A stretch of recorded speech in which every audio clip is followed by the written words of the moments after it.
Hello and welcome to COVID-19 is a cloud security catalyst.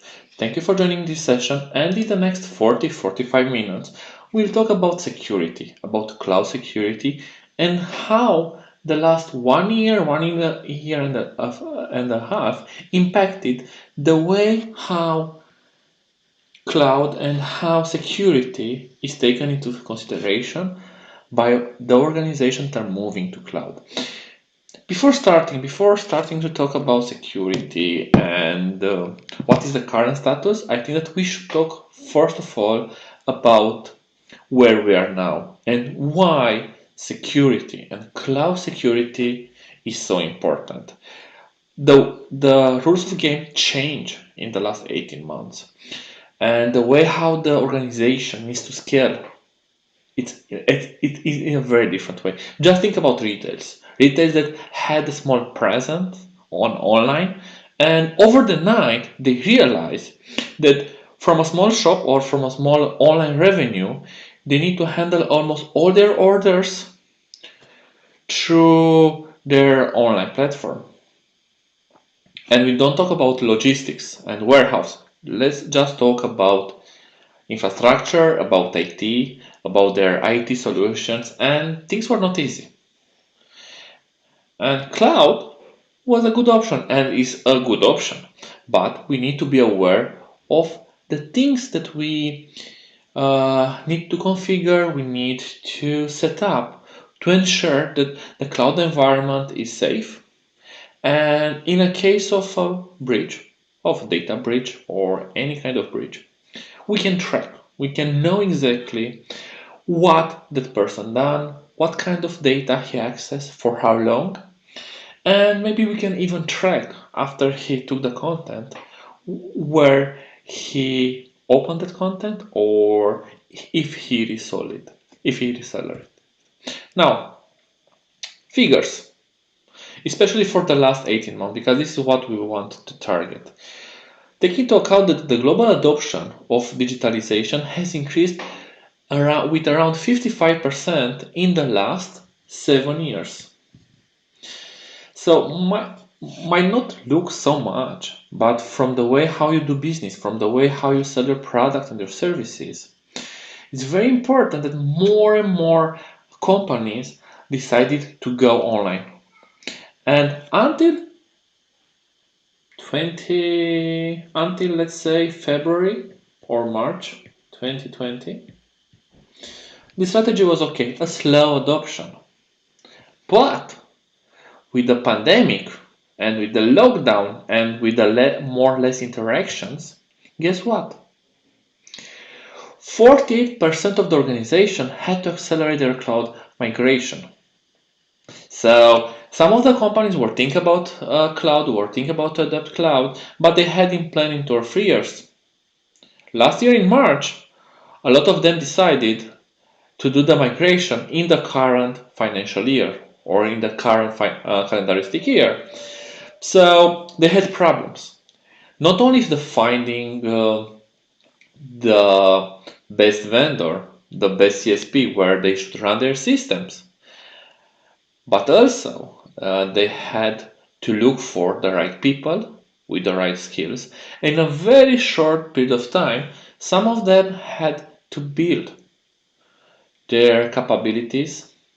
They had to educate very fast their teams, and with working from home, that was not an easy job because it's not same as in-person class or in-person trainings. And the third thing that they had to do is to build their cloud center of excellence.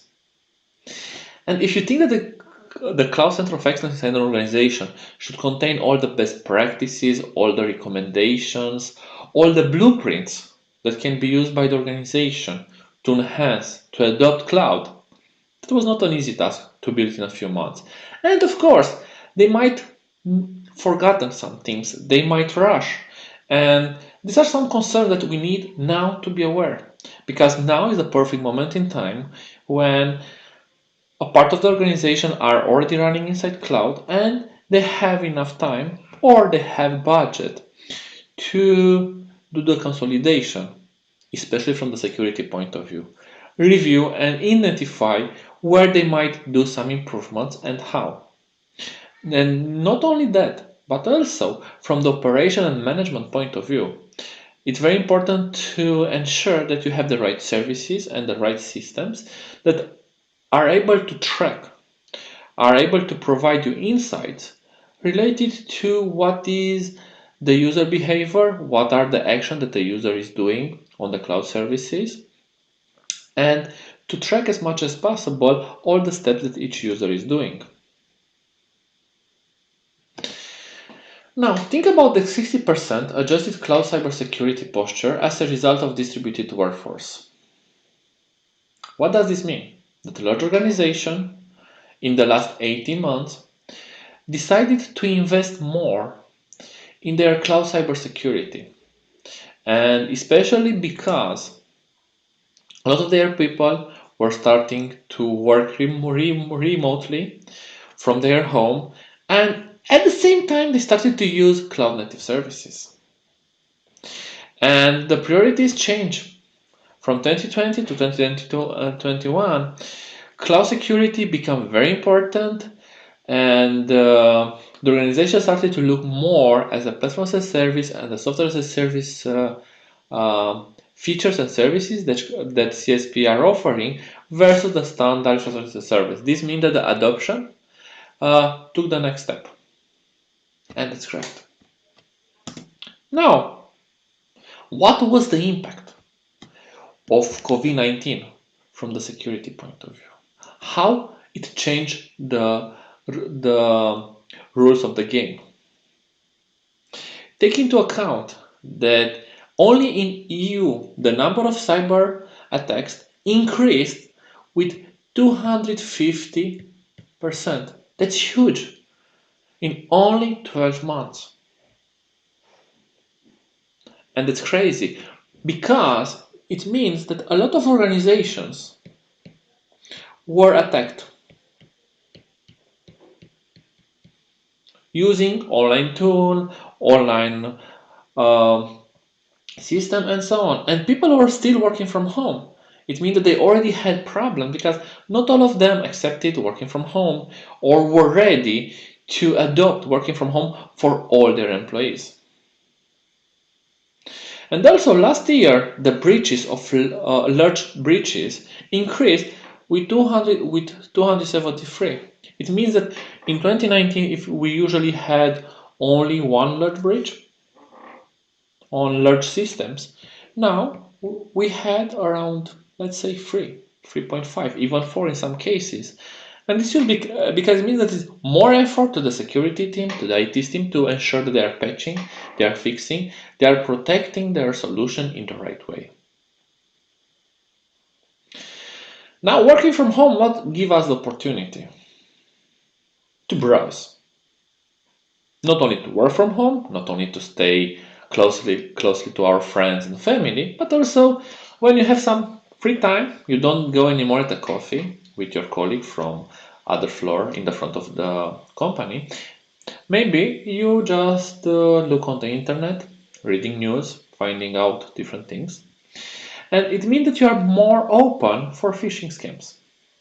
And yes, working from home increased the phishing scam with 45%. Might not sound as a big number, but think about it, 45% of people fall into different phishing scams. And it's very easy. Just in this morning, when I opened my Yahoo email account, I just seen in my spam, because from time to time I'm also checking my spam, an email from PayPal that were saying that my account was blocked because of a transaction that I've done this week, and I need to enter in the PayPal to confirm that I've done the transaction. And it's funny because 2 days ago I just done PayPal Pay to somebody, and they used a Revolut card that was locked when Revolut notified that I'm using PayPal.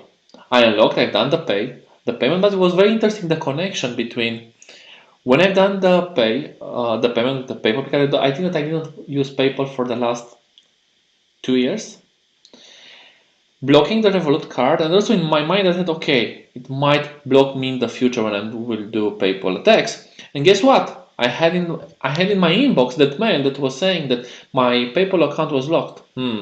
Very easily, other people like me or like you could fall, could click, and their PayPal account might be stolen. So we have the increase of phishing attacks with 350%, and half of the people were scams, were falling in different phishing scams. Talking about the breaches and security breaches, think about that starting only from February to May 2020, around 500,000 people globally were affected by different breaches, by different security breaches.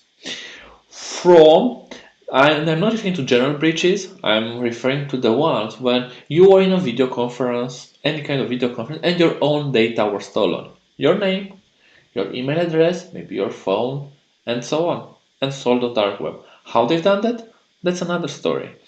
But think about it all the time when you're joining an online video conference, you're sharing some data. You're sharing the data with the platform, but also sometimes other attendees can see your data. So a lot of things can be done and can be done to get your data, to steal your personal data. Now, before jumping to security, before talking about security, also I want to share with you some insight related to how cloud adoption and cloud workloads increased in the last 1 year. So the increase in cloud workloads in different regions is around 70-65%. For APAC and EMEA is 75%, is 70%, sorry. For AMR is around 65, and for Japan it's around 58. But it's a lot of increase in just 1 year. I would say that it's huge and was a big step forward. Also notifying the number of cloud projects that I'm involved, the stretch become higher and higher. Now, if you're looking at different industries where the cloud workload started to increase and increase drastically, 83% was on chemical manufacturers. When I saw this information, I was shocked. What? Chemical manufacturing? How come? Because they're doing a lot of simulations, and simulations need a lot of computation, and also for chemical manufacturing, they were not yet, let's say, adopting cloud. So this was a good opportunity, more or less, to force this and to go to cloud. And secondly, as everybody would expect, was at retail with 60%. Why only 60%? Because taking into account that a lot of large retailers were already owning large data centers or were already working with, let's say, private cloud providers or large providers of IT services and IT infrastructure on different countries, and basically they just ramp up there. Also on insurance, that you could say that is indirectly affected by COVID. The increase was with around 74%. More and more people were doing their insurance and things like that from their home. They were not going to an agent or to a location to talk about the insurance options and so on. So they also had to adopt cloud. This is an old story. Maybe you are aware of that.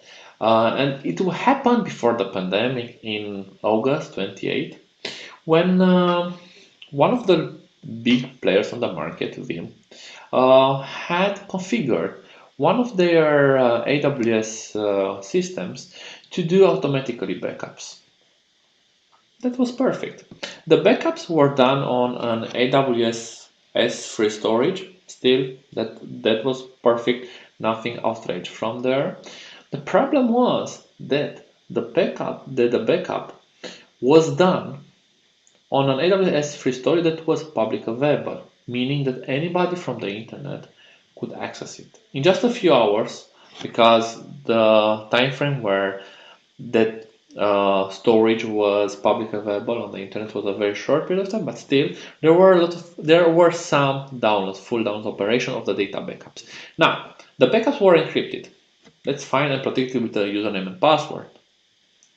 Nevertheless, take into account that uh, that even if you don't protect your data with strong username and passwords, especially passwords, they can be very easily broken. Just to give an example, I think in 2014 or the last decade, I think it happened in Chicago. I was at a security session where in a 90-minute session, I saw how a backup of an SQL database, it was encrypted, was broken, was break. Basically, it was replaced. The token of the password was replaced inside the backup, and after that, they were able to do the full restore of the database on their own server. All the tools that they use, and I think they use around 8 or 9 different tools, were more or less public available on the internet. I'm more than sure that you could find all the tools in one day, and anybody, even if you're 12 years old, if you would follow all the steps, would be very easily to be done. So cloud vendors like Microsoft, AWS, and GCP are offering us a lot of tools that we can use to secure our system, to secure our payloads, to secure our data. But still, we need to be aware how we do this configuration, how we protect our data, and what are the security features that we need. Because some of them are pretty expensive. So you need to find the right balance between premium security that each cloud vendor is offering versus the free and default one, or to bring your own security system that you're using on-prem system, because in the end you can have a virtual appliance inside any cloud vendor where you can deploy your own firewall, your own security monitoring system, and so on. Okay, we talked a lot about some facts until now. I expect that most of you are developers or are technical persons that are working from home for different companies and so on. You might have a repository, let's say a GitHub repository, a CI/CD, a pipeline, and you are the dev hero that is working. You are working on the project, you are doing a great job. Your system is using, let's say, Azure Storage, and to access the storage you use the account key, the full account key. And of course, you are pushing that in the infrastructure repository, where that is very secure, it's not public available on the internet, and so on. Everything here, it's super secure, nobody can access it, and that's perfectly fine. Your dev machine, it's very secure, and everything it's fine over there. Even still, you are also using the machine for your own needs, and somebody is pushing a malware on your system is able to get your Windows credentials and get access to your machine. From that on, he has access not only to the repository, but also he puts his hand on the storage account key, from where he can go on different environments where that key is used to get access to customer data. This is why it's very important and all the time to remember that segregation of teams, roles, and responsibilities is very important. Developers should never have access directly for long periods of time on environment like testing or pre-production where customer data are used or sensitive data. There are some situations where you would like to provide temporary access, but only temporary access. It means for 1 hour and 2 hours, and be very cautious with that. Don't just provide access and to forget about that. So let's jump to the subject. What can we do? What can we do to protect our systems? There are a lot of things. So if you take a look on Azure or AWS or GCP, you will see a lot of recommendation for each service, for each use case, and even for each industry. You will find a list of recommendations, list of services, something like that. But there are some common things that I found that people are forgetting about. And what I will try to cover in the next 20 minutes, 25 minutes, excuse me, are the things that I seen that most of the time forgotten and are very simple to fix. Even so, we hope a big security hole that could be used by anybody. So, for first thing that we can do is limit the use of the cloud preview services and features. What does this mean? For example, in the case of Microsoft Azure, we have, for example, a service or feature that can be in a private preview, in public preview, or in general availability. What is the difference between them? In the private preview, there's no SLA, there's no formal support. For public preview, there's some support, but there's no SLA. And for GA, for general availability, you have full SLA support, formal support, and so on. Now, the recommendation that also vendors are having, the cloud vendor are having, and you need to take into account for production environment, for environment when you are use sensitive customer data. All the time use only general availability services. And a very good example here is, or if you remember, the Cosmos DB security issue that happened at the end of August. But what we forgot, or a lot of people forgot to mention, is that happened on a feature of Cosmos DB or an integration of a service to Cosmos DB that was in public preview. Meaning that if you would follow the recommendation that Microsoft is providing, you should never go in production with something like that because it is a public preview. Sometimes it's very hard to do that, but still you need to be aware of that and you need to be very cautious. Now, how you can find or how you can identify if a service is in a preview or not, there are two ways that you can do that. The first of all, when you have the full directory of services, let's take this example, the full directory of Azure, of Microsoft Azure services, what we can notify here that in the dashboard we have this preview tag on the services that are in preview, and can be used very easily just to know about what are the services that are in preview and to not go with them in production, or to get a clear timeline when they will be live in GA. This is very easy to do. The tricky part is with the services, with the features, especially from each service, because some of them might be in preview, some of them might not be in preview. Especially if you have teams that are using infrastructure as a code, for example, the resource management templates, they might not be all the time aware of what is in preview, what is not in preview, the current state of the preview, and so on. For each service, for each Azure service, you will find pages under the documentation of each service that is specifying what are the preview features, what is the current state, and what is covering. So you'll be able to know exactly if some features that you are planning to use are in a preview phase or not. What else we can do? And this is, I think, the most stronger thing that we can do is to educate all the organization about cloud security, and not only the IT team. No, try to educate at a minimal level, at the foundation level, or as AWS is calling it, a practitioner level, all the people from the organization, HR, financial, and so on. Why? Because each of them are using directly or indirectly some cloud services. They might end up very easily, not in the cloud portal or in the console, in the cloud console, no.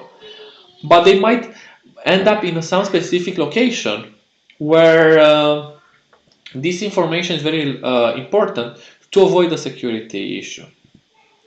Now, you don't need to invest a lot in this kind of trainings. What you can find on each CSP, you will find free trainings, especially like, for example, the one that I'm showing from Microsoft, that are offering different type of trainings for different roles. For business analyst, for general seller, for pre-sellers, for data science. But also you have all the time, for example, you have the Azure Fundamental and AWS Cloud Practitioner certification. Not the certification, but the content is very generic, it's very big. You will ensure that people are understanding the base concepts and covering the content just 4 or 5 hours. They will already have the core information that would allow them to understand how cloud works and where that application is running and why sometimes they might have different issues. What can we do? What more can we do? First of all, we can use more identity access management. And the YAM part on AWS and on Azure, are very, very mature, and they might not be so easy to be used all the time, but at least it's providing you the power to have a full control and use less the master user, for example, the database access, that admin username and password, or that kind of user that are masters and have full access to all the databases or to specific database. You should not use them. And try to use less account master key and tokens. Think about Azure Storage Account, for example. The account key, you should never use it. You have the shared access signature, you have the identity access management. You can provide access to different services and different systems, to the storage, to the database, and to other resources very easily, and without even having to provide tokens, because inside the cloud, inside, for example, the Azure, all the services can do almost full authentication and authorization based on their service principle, and that's awesome. Externally, you have limited tokens, like for example shared access signature, that can be used to provide to third-party access to storage, maybe, or to some of other type of data repositories and so on. The problem with this kind of keys and token is that sometimes the team can forget them, can push them inside the configuration that would end up in a repository, even if it's a private repository, still is not safe enough. Especially when you have a lot of people that are working, or multiple teams that are working on the same repository, on the same project. The teams are changing, but some people that are leaving the project and go on another project might still have access to the old repository, even if not correct, still it happens. So you need ways how you can ensure that sensitive data are not pushed to that repository. A very easy thing that you can do is using different scanning tools like the one that I'm sharing now, that basically what is doing is fully scanning a repository to ensure that there are no secrets, there are no Azure, AWS or GCP secrets pushed to that repository. And if any kind of secrets are identified, automatically he would alert you, or you can take an action. And you can do pretty nice things. For example, you can do this kind of scans before a push, and you can reject commits where secrets are detected. You can have iterated them in the pipeline and the build to fail, and automatically even to remove the secrets if a secret or sensitive data is identified. And during your 90 scan, you can remove all the secrets. You can even freeze pipelines or repository in a case you find issues, or you can even freeze the access to the user that's done a commit and push that secret to the main repository. So there are a lot of things that you can, or even for example, a nice thing that I seen is that at the moment in time when a secret is identified in a push or during the night scan, automatically the system was able to regenerate the access tokens and all the credentials for that service to ensure that the keys were not made public available to a third party. We talked about the keys. Now let's talk about YAML policies and Azure AD role-based access control because it's pretty important. And why?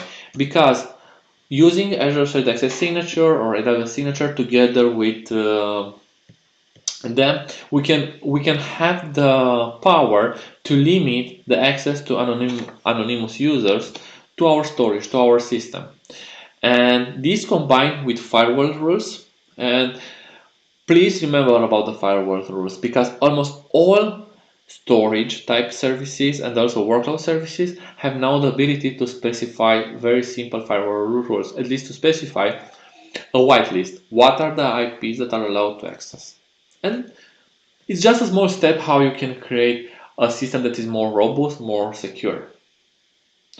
Now, talking about Azure role-based access control, I think it's very important in the moment in time when you're using Azure and you want to secure your environment. Because, as I said before, try to avoid to use that master username and password that has full access, and also try to limit how much a user have access or how much a specific service have access to other services.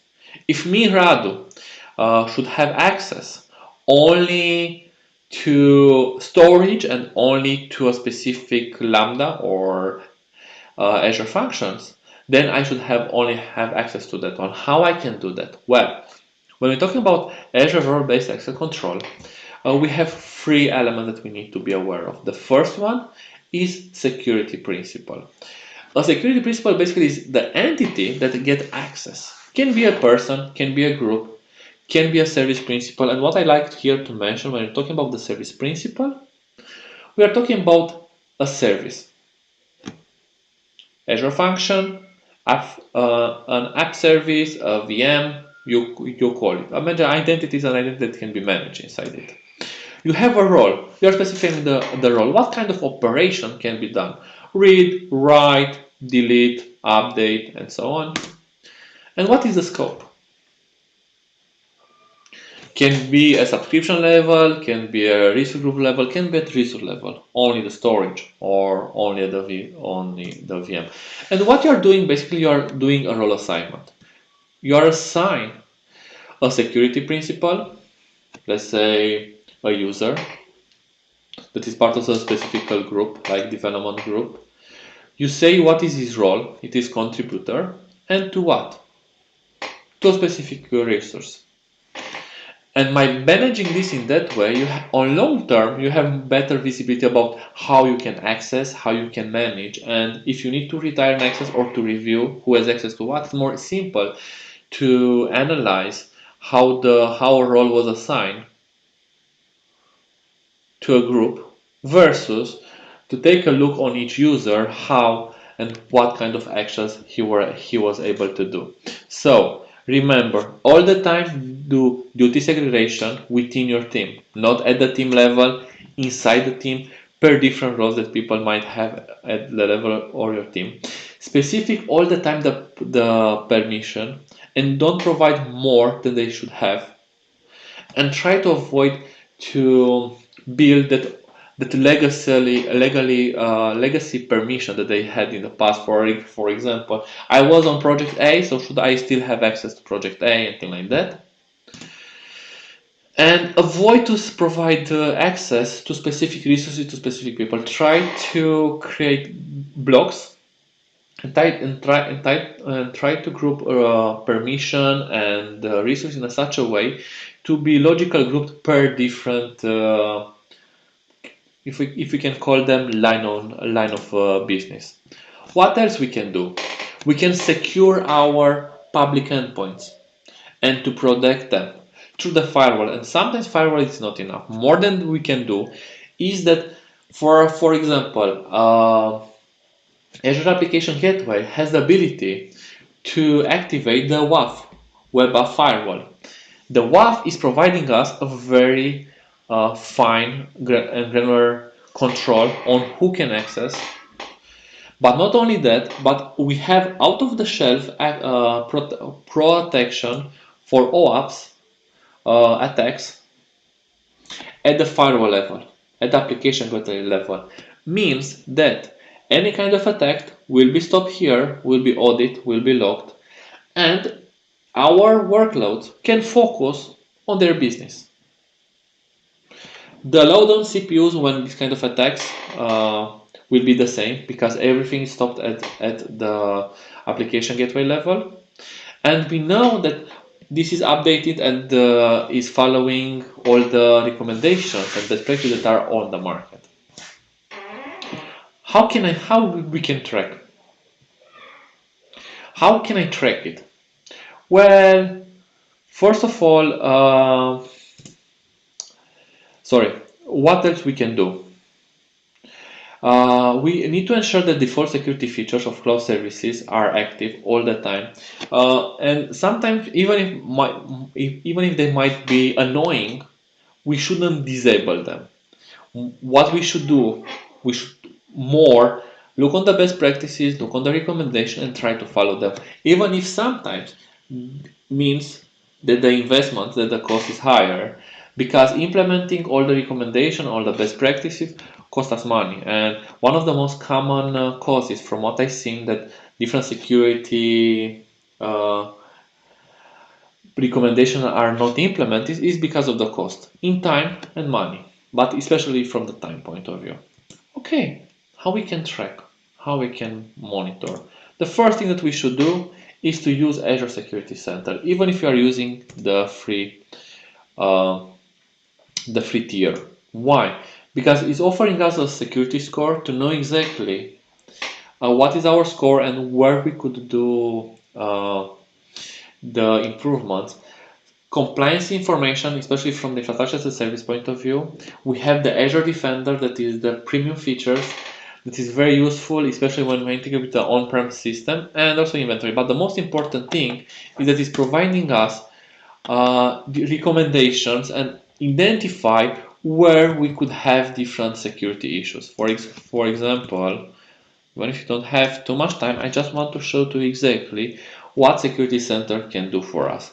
He can identify exactly where we have issues, where we might have different data breach, and what we can do to improve that. Sometimes even it's come up with some recommendation, and we can do automatically fixed by triggering, for example, a logic app behind the scene and things like that. So with just a few clicks, Security Center and Azure Defender not only protect us, but is offering us mechanisms to fix the problem that we have. On top of Azure Security Center, just try to take a look on Azure Advisor, because besides security, Azure Advisor can come up with recommendation about cost and do cost optimization, how we can have system more reliable, and also how we can improve our operational excellence. Also, we need all the time to track and monitor. We need to have the logs, we need to have the metrics, we need to keep them and to ensure that we are looking at them to analyze them. Now, the tricky part here is that where should I look for when I have different problems? First of all, remember that we have information about all the activity that the user has inside the Azure, and I'm not referring here the activity that he's doing when he's access a website and things like that. I'm referring more on the activity that the user is having when he's doing or is changing different configuration. So for example, if I would go here and I would add a new policy, let's say this policy, this action would appear automatically here once the policy would be created, and nobody would be able to delete it. Nobody from your team, from the subscription owner, or even from Azure, and will be kept there for a specific period of time when you can go and access the data. Another thing that you can do is to ensure that you are also logging the events that are happening inside the system and the process events. And all this information can be used to track exactly what happened. But remember, you need to have the logs and you need to keep them in a secure way. Now, for final thoughts. Well, there are a lot of things that that we can do to improve our system, and all the time there will be more things that we could do. But don't forget that Microsoft is offering the cloud adoption framework for Azure that has 4 different stages: define strategy, plan, ready, and adopt. But also is offering very good support for governance, compliancy, control, and secure. And that is the location where we should analyze exactly what are the actions that we should do to be aligned with all the security recommendations at the moment in time when we do a cloud adoption. Additional to this, we have the well architecture framework that is coming with a list of recommendations, best practices, and ways of doing things specific for specific industry and business domains that can help us to build a secure environment that is that can be used without any kind of problem by our customers and can be managed easily by our teams without being afraid that they could open a security hole and things similar like that. Thank you for joining this session. My name is Radu Vunvulea. You can find me very easily on Twitter and LinkedIn. And if you have any kind of question related to cloud security or cloud in general, please let me know anytime on Twitter and LinkedIn. Thank you very much, and have a great day. Bye bye.